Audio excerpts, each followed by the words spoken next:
Hey everyone, Hannah here, and welcome back to my YouTube channel. Today I want to talk about our February finance update.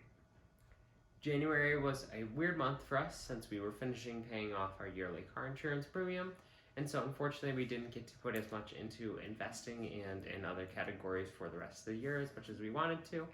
But that happens with a budget, and things come in ebbs and flows, and so I think we are very excited for the months coming forward. Our Robinhood account balance has grown to $5,667.90. Now I'm going to be going over all of the different securities that I purchased within Robinhood through this month. So this month I definitely decided to diversify our portfolio a little bit, as well as build up those stocks that we currently have in our portfolio. So starting things off, I purchased 0.4 shares of Beyond Meat. I then purchased $18 in Bitcoin on Robinhood. Robinhood is not where I plan on keeping all of my cryptocurrency allocations. I just simply wanted to be able to track the price of Bitcoin and be able to keep it as close to the top of the page as possible, so that way I would be able to look at it a little bit easier throughout the month. Then I purchased 3 shares of American Airlines, again hoping that air travel returns back to the heights that it was at pre-pandemic once the vaccine distribution has gone out. Next we have 0.36 shares of Apple. As anybody who watches my channel consistently knows, I personally love Apple stock and I like to invest in that as consistently as possible. Next we have 1.86 shares in total of Realty Income at a few different price points. I love investing into Realty Income so that way our monthly dividends can increase every single month, and it's nice that at any price point where I buy Realty Income, as long as it's under say $64 or $65, I feel very good about the price of the stock in regards to its dividend yield. Next we have a little day trade. Even though I mentioned in last month's finance update that I wouldn't be doing day trades every single month, as it turns out with this last month I happened to do one. So I purchased $250 worth of GameStop, and then I watched the stock go up and down for about 5 minutes, and then sold out at $256 of GameStop. Although I didn't realize a lot of returns from this day trade, it helped me realize that I cannot handle the insane risk that comes with day trading and putting a lot of money out on the line like that. And so hopefully that will carry through into the coming months and I won't put any money into riskier investments like this. Next, I purchased 3 shares of AT&T, again trying to get our dividend income portfolio back up to where it was before we drew it out to move into this apartment. Then I purchased 2 shares of Albertsons, that grocery chain that I just love so much. Next, I purchased 0.29 shares of Boeing, again trying to expose us to the air travel market a little bit more. And last but not least, I purchased 0.02 shares of Tesla, all of about $20 of Tesla. Even though I have a lot of Tesla in my portfolio and it is sitting around, I believe, a 15% allocation in our Robinhood portfolio, I still do believe that the company is going to continue to do even greater things as the years go on, and so I continue to add to that investment when at all possible. I am so happy that our Robinhood portfolio has grown throughout the last month, and we are getting ever so close to that $6,000 mark in our Robinhood portfolio. Next, moving on to our M1 Finance Roth IRA. We were only able to put $55 into it this month because of all the extra money that had to go out towards the car insurance payment. But with that $55 in capital gains, the M1 Finance Roth IRA account has grown to $2,183.53. Next, we're going to take a look at both mine and Sage's Webull accounts. I decided to combine them since the allocations in those accounts aren't really going to change anytime soon. So both of our accounts have dipped just slightly, and the new balance for our Webull accounts is $268.05. Next, looking at my first job's 401k.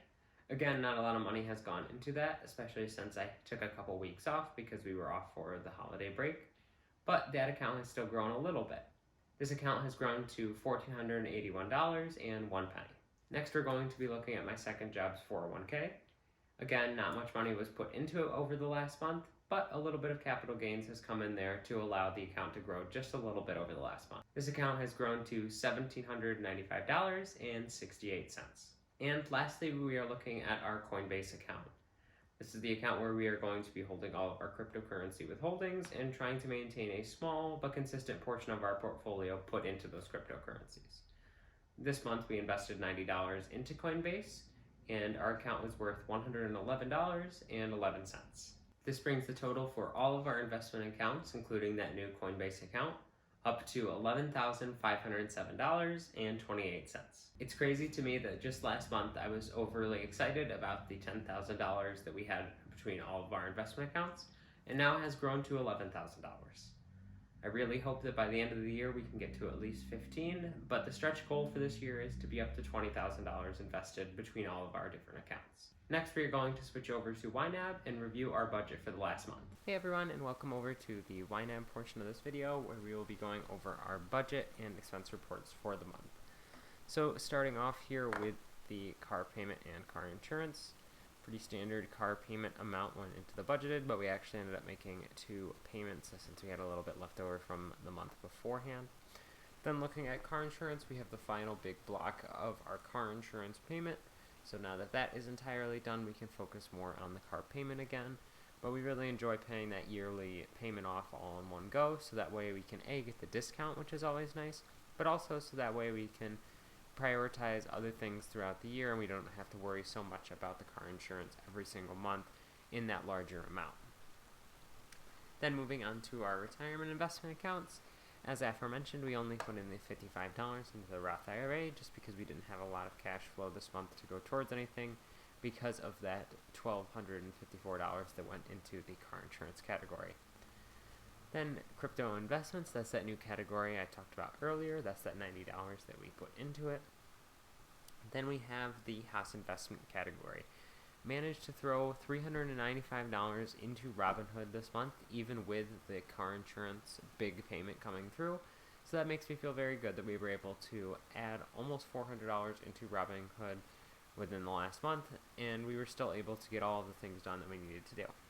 Next, looking at the wedding category, we were only able to put an extra $15 into that, which isn't very unfortunate, but since we were able to pay off the car insurance, now we have nothing standing in our way till the end of the year. We can continue to just throw money right at the wedding, so I don't perceive that that will be an issue moving forward.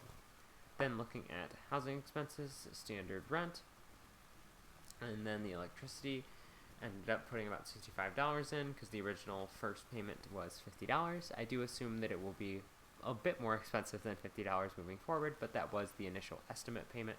So after next month when I do the meter reading, we will see exactly how much it will be roughly a month, so we can plan for that moving forward. And then we put about $178 into miscellaneous moving costs and household goods. This is for picking up a lot of the things that we needed around the house to really make the home feel more like a home and to be able to fill out some spaces and be able to display our things a little bit better. Then going into true expenses, we have the YNAB membership, which is almost fully funded at this point, which feels great since it doesn't have to be fully funded until September.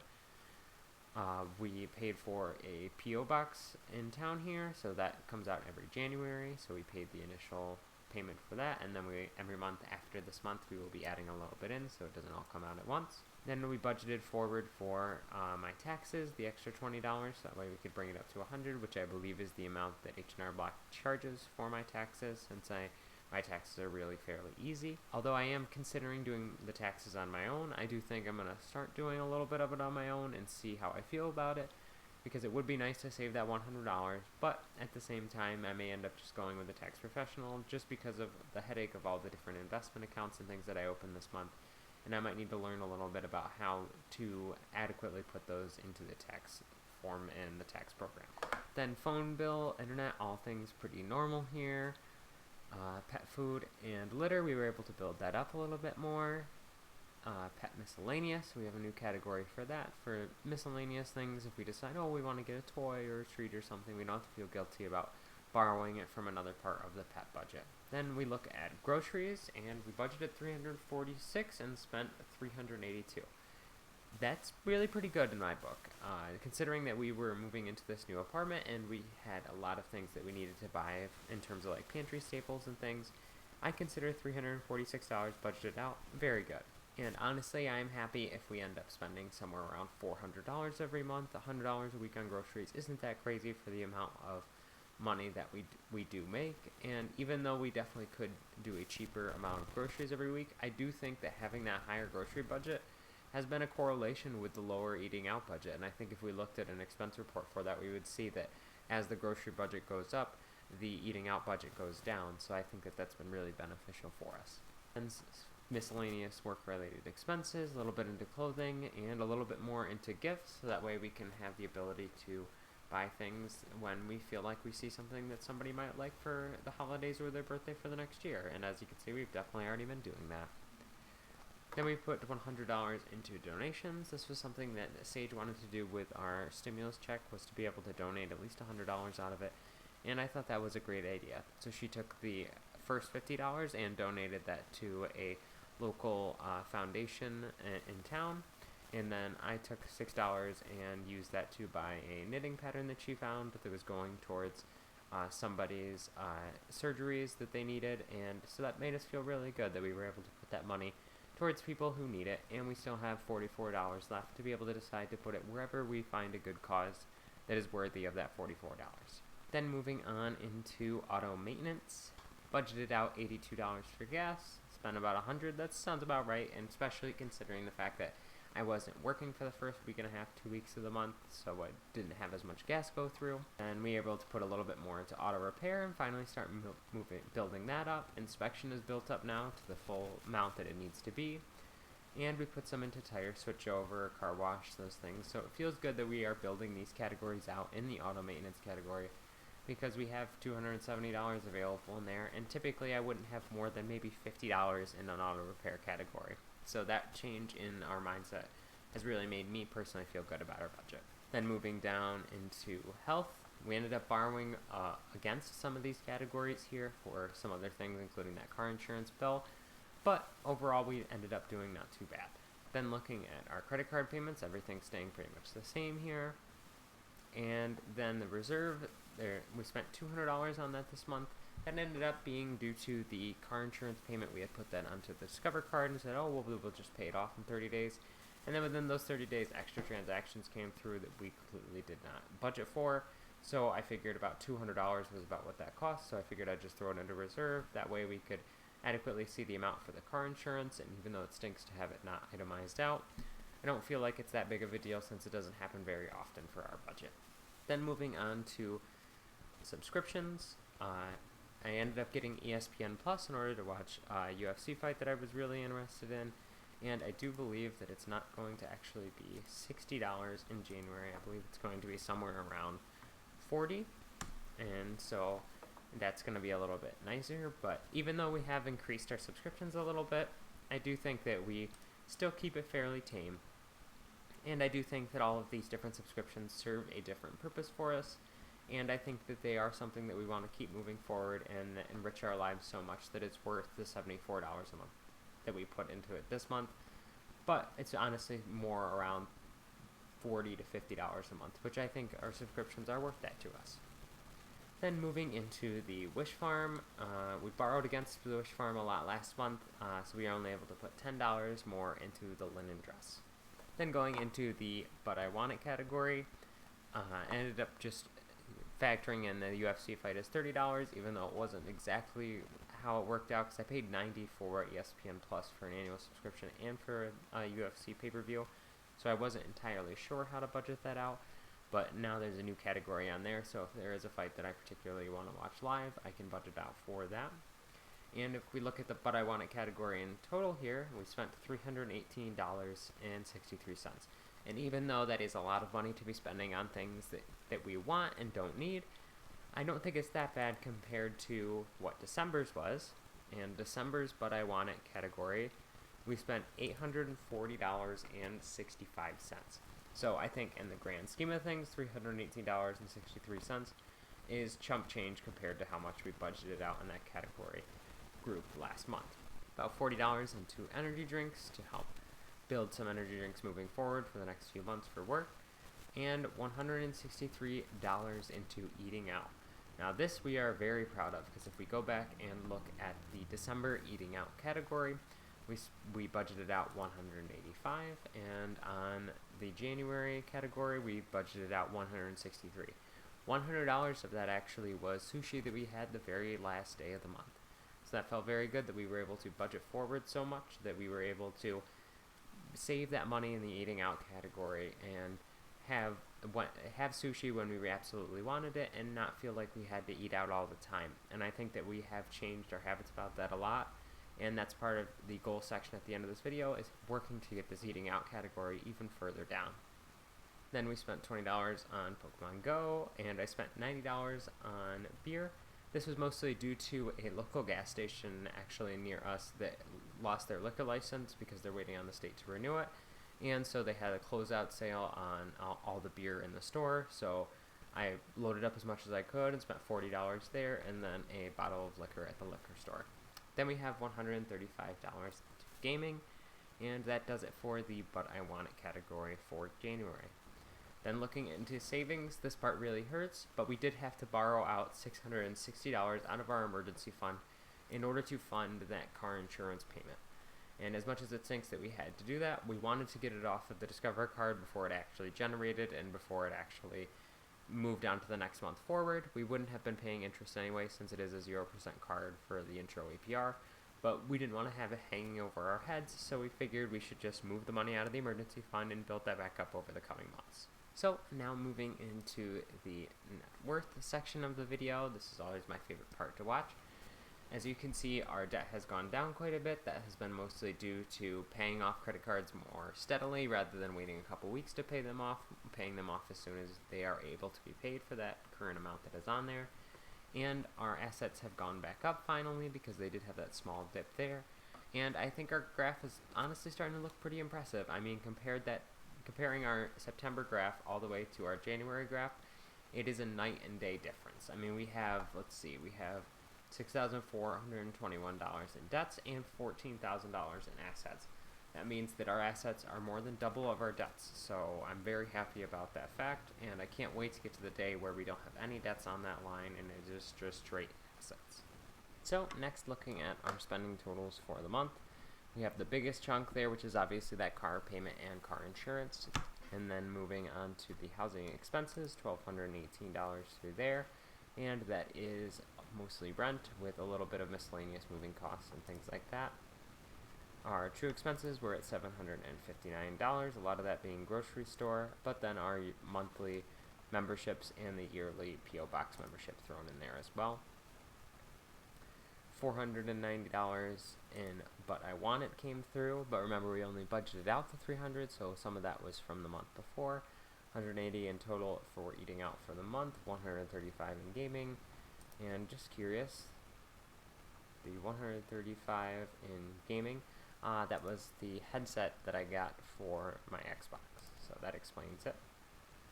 And then $395 into the house investment, $200 into the buffer, and then a bunch of smaller categories. So ideally I wish the graph looked a little bit different than this, but I know it's mainly due to the car payment and insurance category being on there, and I'm sure without this category being this giant chunk and instead being about $400 to $500, hopefully this graph will look a lot better and will help make us feel a little bit better about moving forward. Next, we are going to be moving into a brand new portion for these monthly finance updates, and that is goal setting. I figured that even though I am consistently thinking about our finances on the day-to-day, I figured it would be good to have a monthly goal set up, or a few of them, so that way we can see how well we aligned with what our priorities were for that month. So for this month, we did 5 different goals, some of them pertaining to amounts in particular accounts, while others were pertaining to amount limits that we could spend in particular categories on Why Now. So starting things off, we want to increase our wedding budget up to $500. Then we want to increase our savings account up to $700. Next, we want to limit our eating out budget to stay at a strict $150 for the month. And we want to limit our entire But I Want It subcategory group to $300 for the entire month of February. And last but not least, a more open-ended goal, we want to be more realistic with our grocery budget. If that means budgeting $80 to $100 a week, then that's what that means. But I think we need to be a little bit more realistic with how much money we are going to be spending in groceries every single week. I believe these goals are very attainable for us, but I do think that they will be a change in our behavior moving forward for the month of February. And I think that if we can manage to hit some or hopefully all of these goals, it will put us in a good place moving forward for the rest of the year. So that does it for this month's finance update. I would love to hear about any particular struggles you have been having with your budget over the last month, and where the progress has come from in your own budget in the comment section below. If you thoroughly enjoyed this video, make sure to give it a like, as that helps my video reach out to more people and help spread the joy of saving and investing to more people around YouTube. If you want to be notified every single time I upload a video, make sure you hit that subscribe button and also click the notification bell so that way you are alerted every single time I upload a video and you don't miss a thing. Thank you so much for watching and take care.